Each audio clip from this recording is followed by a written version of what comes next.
করতেছে দেখ। মা কি হয়েছে এত চিল্লাচিল্লি কেন? দেখা বাবা, তোর বউ যখন তখন আমার খারাপ ব্যবহার করে। তোর বউ, আমি তো সংসারে সব কাম করি, তারপর তোর বাপের আমি বসে কি করছিলাম, 2 কাপ চা দিত, দৌড়াই আইসা ও যা না তাই করলো, এত খারাপ ব্যবহার করলাম বললো। বাবা কি মা যেটা বলছে এগুলো সত্য? হ্যাঁ সত্য। তোমার মা বাবা আমাকে কাজের মানুষ মনে করে, বউ মনে করে না, শুধু অর্ডারের উপর অর্ডার। রূপা, এই সামান্য ব্যাপার নিয়ে তুমি আমার গায়ে হাত তুললা। তোমাকে মার বাবা আমি পুজো করবো? সামান্য 2টা চা দিয়েছে আমার মা আর বাবা, আর তুমি সেরা দিতে পারো না। তাহলে কি করবো বাড়িতে তুমি? সেটা সুন্দর না? অনেক সুন্দর। তুই আমার এটা কিনে দিও। আচ্ছা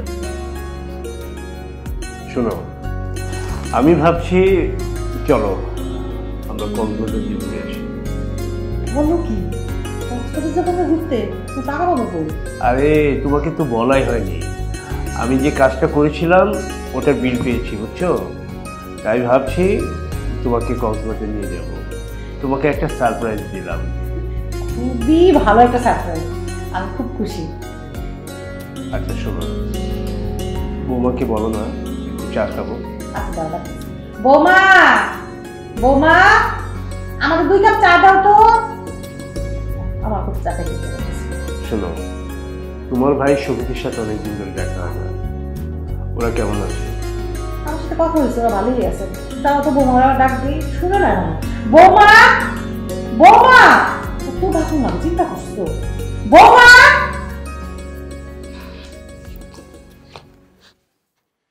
এই যে শোনেন, আপনাদের কাছে কি আমার কাজের বউ মনে হয়? যখন ইচ্ছে তখন বৌমা চা দাও, বৌমা ভাত দাও, খালি দেওয়ার দাও। আপনাদের অর্ডার শেষ হয় না? বৌমা কি ব্যাপার, তোমার শাশুড়ি তোমার কাছে চা চেয়েছে আমি চা খাবো বলে, এভাবে তুমি উচ্চবাচ্য শব্দ করছো কেন? আমি খেয়াল করছি বাবা, ইদানিং আপনাদের দুইজনের অর্ডার অনেক বাইরে গেছে। আপনারা আমার বউ মনে করেন না, কাজের বউ মনে করেন। ছি ছি ছি বৌমা, আমি অবাক হয়ে যাচ্ছি, তুমি তোমার শাশুড়ি এবং আমার সাথে ইদানিং অনেক উচ্চ সুরে কথা বলো। শুনো, তোমরা তো সবসময় বাইরে বাইরে থাকো, বৌমারে আমি কোনো কিছু অর্ডার দিতে পারি না, এমনি ফটফট ফটফট করে ওঠে। এখন দেখো 2 কাপ চাই তো চাইছিলাম, কেমন ব্যবহারটা করতেছি। আচ্ছা তা আমরা কি তোমার শত্রু? আসো। আপনারা আমার শত্রু না, আপনারা আমারে বউ বাদ দিয়ে বুয়া বেশি মনে করেন, এটাই সমস্যা। আসুক, আমার ছেলে বাসায় আসুক, ওকে আমি বলবো তুমি আমাদের সাথে কি ব্যবহার করছো। হ্যাঁ মা কি হয়েছে এত চিল্লাচিল্লি কেন? দেখ না বাবা, তোর বউ যখন তখন আমার খারাপ ব্যবহার করে। তোর বউ, আমি তো সংসারে সব কাম করি, তারপরে তোর বাপের আমি বসে রয়েছি, কইছিলাম 2 কাপ চা দিত, দৌড়াই আইসা ও যা না তাই করলো, এত খারাপ ব্যবহার করলাম বললো। রূপা কি মা যেটা বলছে এগুলো সত্য? হ্যাঁ সত্য। তোমার মা বাবা আমাকে কাজের মানুষ মনে করে, বউ মনে করে না, শুধু অর্ডারের উপর অর্ডার। রূপা, এই সামান্য ব্যাপার নিয়ে তুমি আমার গায়ে হাত তুললা। তোমাকে মার বাবা আমি পুজো করবো? সামান্য 2টা চা দিয়েছে আমার মা আর বাবা, আর তুমি সেরা দিতে পারো না। সারাদিন কি করো বাড়িতে তুমি? দেখো, আমি তোমার বউ, আর আমি তোমার মা বাবার চাইতে বেশি বড় হয়ে গেলাম, আর ওনারা তোমার বেশি আপন হয়ে গেল। আমার কাছে আমার বাবা মা সবচেয়ে প্রিয়। আমার বাবা মা হচ্ছে আমার জান্নাত, আর সেই জান্নাতের অপমান করেছো তুমি। আমি যদি তোমার বাবা মাকে সম্মান করতে পারি, তাহলে তুমি আমার বাবা মাকে কেন সম্মান করতে পারবে না? সমস্যাটা কোথায়? দেখো, তোমার মতন একটা মেয়ে গেলে আমি 1000টা মেয়ে পাবো, কিন্তু এই বাবা মা গেলে আমি সেটা ফিরে পাবো না। আর যদি কেউ আমার বাবা মাকে অসম্মান করে, সেটা আমি কখনো মেনে নেব না। সেটা তুমি হোক আর বাইরের কেউ হোক। সুতরাং আমার বাবার মা তোমাকে যে আদেশ করে নিষেধ করবে, সেটা যদি মেনে চলতে পারো, তাহলে তুমি এই বাড়িতে থাকবে। তাহলে তোমার মতন বউ আমার দরকার নেই। আর তোমরা যেটা ভাবো না যে শ্বশুর শাশুড়ি কখনো আপন হয় না, এর ধারণা সম্পূর্ণ তোমাদের ভুল। শ্বশুর শাশুড়ি আপন করতে গেলে শ্বশুর শাশুড়িকে সেবা যত্ন করতে হয়, তাদের কথা মতো চলতে হয়, দেখবা তারাই তোমাকে আপন করে নেবে। হ্যাঁ বৌমা, ওই ঠিকই বলেছে। শোনো বৌমা, আসলে কোনোদিন তুমি আমাদেরকে তোমার বাবা মা ভাবতে পারোনি, সারাটা জন্ম তুমি আমাদেরকে শ্বশুর শাশুড়ি ভেবেছো, তাই তো আমাদের কোনো কাজ ঠিক মতো করো না। কিন্তু বৌমা, আমরা দুজন তোমাকে আমাদের নিজের মেয়ের মতো ভেবেছি। ছি বৌমা, ছি, আমরা আসলে তোমার কাছে এমনটা কখনো আশা করিনি। হ্যাঁ বৌমা, আমি না হয় তোমার লগে একটু উঁচু গলায় কথা কইছি, আর আমার কণ্ঠটাই এমন। আমি ভালো কথা কইলেও চিল্লিয়ে চিল্লিয়ে কথা কই, সবাই আমার ভুল বুঝে। আমি তোমার লগে আর কোনোদিনও খারাপ ব্যবহার করবো না বৌমা। আমি তো কোনোদিনও আমার ছেলের বউ হিসাবে তোমার দেখি না, তোমার মেয়ে হিসাবে তো দেখছি। রূপা, তুমি এখনই বাবা মার কাছে ক্ষমা চাও। মা আমার মাফ করে দেন। না মা, আমার ভুল হয়ে গেছে মা। আমার কাছে তুমি মাপ চাওয়ানো লাগবো না, আমি তোমার এমনি মাফ করে দিছি। তুমি তো ছোট, না বুঝে এরকম করছো, আমারও তোমার লগে এমন করা উচিত হয় নাই। আমি তোমার মাফ করে দিছি মা। শুনো না, শুন না বাপ, তোর বাপে না আমার একটা সারপ্রাইজ দিব, কও না কেন তুমি? শোন বাবা, আমি আর তোর মা আগামী সপ্তাহে কক্সবাজার যাব। তুই আর বৌমা তোরা আমাদের সাথে চল। আমাদের ফ্যামিলির একটা ঘোরা হয়ে যাবো। এটা অনেক ভালো কথা। ঠিক আছে, এটা আমরা আমাদের ফ্যামিলি ট্যুর দিলাম একটা। ঠিক আছে বাবা। আচ্ছা তোমরা বসো, আমরা দুজনে গিয়ে চা বানিয়ে নিয়ে আসবো। বস বাবা। আচ্ছা ঠিক আছে। চলেন মা, চলো চলেন মা। বাবা, ফ্যামিলি ট্যুরে যাবা, তা হচ্ছে টাকা পয়সা যা লাগে আমাদের বলো। এটা তোকে ভাবতে হবে না রে বাবা, আমরা বাইরে যাব, সে টাকা ব্যবস্থা আছে। ও যাক, তুমি যখন টাকার ব্যবস্থা করেছো তাহলে আমি টাকা থেকে টেনশন মুক্ত। তাহলে আমরা এখন মা আর আমার বউকে নিয়ে আর তুমি কক্সবাজার যাবে। চাচা ভাই ডাকছেন কেন? শোনো, আমি তোমার ডাকছিলাম, তুমি যে জমিটা দেখছো ওই জমিটা তো পছন্দ হয়েছে নাকি? জমি তো বাবাজি যা দেখলাম মাশাআল্লাহ ভালোই, তবে দাম মনে হয় খুব বেশি একটা হইব না। কি কো বাবা, আমি তো তোমারে বললামই যে আমার টাকা ভীষণ দরকার।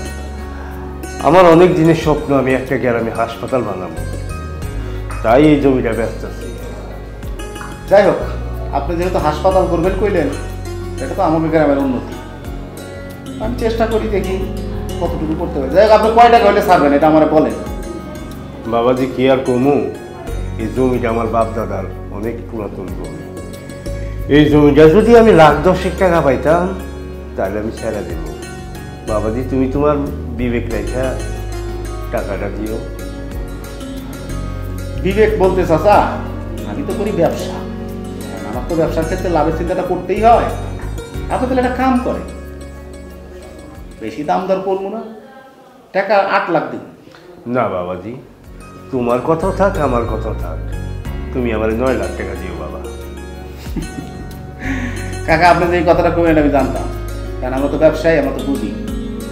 তো যাই হোক, তাহলে আপনি কালকের দিন পরে, পরশু দিন তো রবিবার করতেছে, রবিবার দিন তাহলে একটু জমিটা রেজিস্ট্রি দিয়ে দেন।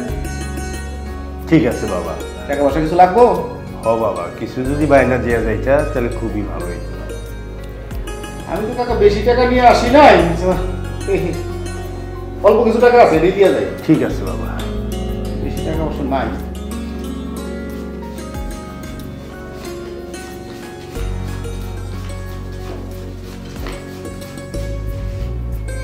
মোটামুটি এখানে বায়না স্বরূপ এই 50,000 দিয়ে গেলাম। ঠিক আছে বাবা। আর কালকে আপনি একবার বিকালে বাড়িতে আইসেন, 4-5 লাখ যা দিয়ে দিব না, বাকিটা রেজিস্ট্রির সময় দিয়ে দিন। ঠিক আছে বাবা, তুমি আমার খুব উপকার করলা বাবা। ঠিক আছে, তাহলে আমি আসি। হ্যাঁ ঠিক আছে বাবা। আইসে কিন্তু ভুল করেন না। না বাবা। আল্লাহ। বাবা, কি ব্যাপার, এত টাকা কোথা থেকে পেলে? বাবা, তোদের তো একটা কথা বলা হয় নাই, তোরা সব খুব ভালো হয়েছে। শোন, ওই যে পুব পাড়ার যে জমিটা আছে, ওই জমিটা আমি বিক্রি করে দিয়েছি রে বাবা। আমার অনেক দিনের স্বপ্ন, এই গ্রামের মানুষ চিকিৎসার অভাবে মারা যায় বাবা। তোর তখন ছোট আসিলি বাবা, জানোস তোর মায়ের চিকিৎসার অভাবে মারা গেছে। আমি তোর মায়ের শহরে চিকিৎসা করাইতে পারিনি, তাই আমি নিয়ত করছি এই গ্রামে আমি একটা তোর মায়ের নামে হাসপাতাল করব। কি কস বাবা? বাবা, তুমি গ্রামে হাসপাতাল দিবা সেটা ভালো কথা, তা আমাদের দুই ভাইয়ের একটা ভবিষ্যতের কথা তো ভাববা। বাবা রে, তগো ভবিষ্যতের কথা ভাইবা, আমি আর বিয়া সাথে করি নাই। তগো খায়া না খায়া আমি মানুষের মতো মানুষ করছি, পড়াশোনা করাইছি, অহন তোরা চাকরি বাকরি করবি, তোকে ভবিষ্যৎ তোরা নিজেরাই কইরা নিবি বাবা। তুমি যদি গ্রামের লোকের ভবিষ্যতের কথাই ভাববা তাহলে তুমি আমাদের কেন জন্ম দিয়েছিলে? ঠিকই কইছো ভাই। বাবা তোমার এই যে জমি বেইছা তারপরে ওই যে তুমি দান টান করবা, আর আমাদের অবস্থা কি হইব তুমি এটা ভাইবে দেখছো? বাবা জমি যখন তুমি বেচছো তাহলে এই টাকাগুলো আমাদের দিয়ে দেবা। হ, আমিও এইটাই চাই। কি করলি তোরা? আমার সারা জন্মের স্বপ্ন আমি আজকে বিসর্জন দিব, তখন হাতে আমি আমার এই টাকা তুলে দিব। কেন স্বপ্ন শুধু তোমার এই গ্রামের লোকের নিয়ে, আমাদের নিয়ে স্বপ্ন হয় না? আমরা দুই ভাই কি রাস্তায় থাকবো নাকি? এটাই তো কথা, স্বপ্ন খালি গ্রামের মানুষের জন্য তুমি স্বপ্ন দেখবা আর আমাদের জন্য কোনো স্বপ্ন দেখবা না। তগো নিয়ে স্বপ্ন দেখছি বইলাই আজকে তগো পড়াশোনা শেষ করছি। কেন তোরা কি এখন নিজেরা একটা চাকরি জুগাইয়া নিজের জীবন করতে পারবি না? হ্যাঁ সবই করতে পারি, তার মূল্য আছে টাকা। এখন চাকরি করতে গেলে তো 10 লাখ 20 লাখ টাকা লাগে। তুমি কি 1 টাকা দিছো? টাকা দেওনি। তাইলে এখন তুমি জমি বিক্রি করছো, এই জমি বিক্রি করার সমস্ত টাকা আমাদের দিয়ে দিবা। আমরা দুই ভাই ভাগ করে আমরা হয় ব্যবসা করতে পারবো, তাহলে বিদেশ চলে যাবো। আমার শরীরের এক বিন্দু রক্ত থাকতে এখান থেকে 1 টাকাও তখন দুই ভাইরা আমি দিব না। আমি এই গ্রামের মানুষের কথা দিছি, আমি এই গ্রামে একটা হাসপাতাল করবো তোর মায়ের নামে, আর সেই স্বপ্ন তোরা আজকে আমার দেখো বাবা, বানচাল করবি। দেখো বাবা, তুমি কার কথা দিছো আর কার কথা দেওনি এটা আমরা দেখতে যাবো না। এই তোমার এই কথা রাখার জন্য আমরা দুই ভাই তো পথে নামতে পারবো না। আমরা টাকা চাইছি, টাকা দিবা। বললাম তো এইখান থেকে 1 টাকাও তখন আমি দিব না। বাবা তোমার টাকা দিতেই হবে। আমি গতকালকে অ্যাপ্লাই করে সেরা আমি একটা নতুন একটা চাকরি ধরুম, সেই চাকরির জন্য আমার 5 লাখ টাকা ঘর দিয়ে সেই চাকরি ধরতে হইব। আমার ওই চাকরিটা যেমনি হোক আমার ধরতে হইব, তোমার টাকা আমার দিতে হইব। আর ভাই তুমি কিন্তু এই যে আরে বাবা, তুমি যদি টাকাই না দেবো তাহলে আমাদের কেন জন্ম দিছাও? আমাদের টাকা দাও, আমাদের এখনই টাকা দেওয়া লাগবে আমাদের। সি সি সি সি, আমার ভাবতে অবাক লাগে, আমি কি আমার 2টা সন্তান জন্ম দিছি না 2টা পশু জন্ম দিছি? আজকে তোরা তোর বাপের কাছ থেকে জোর করে ছিনতাই করে টাকা নিয়ে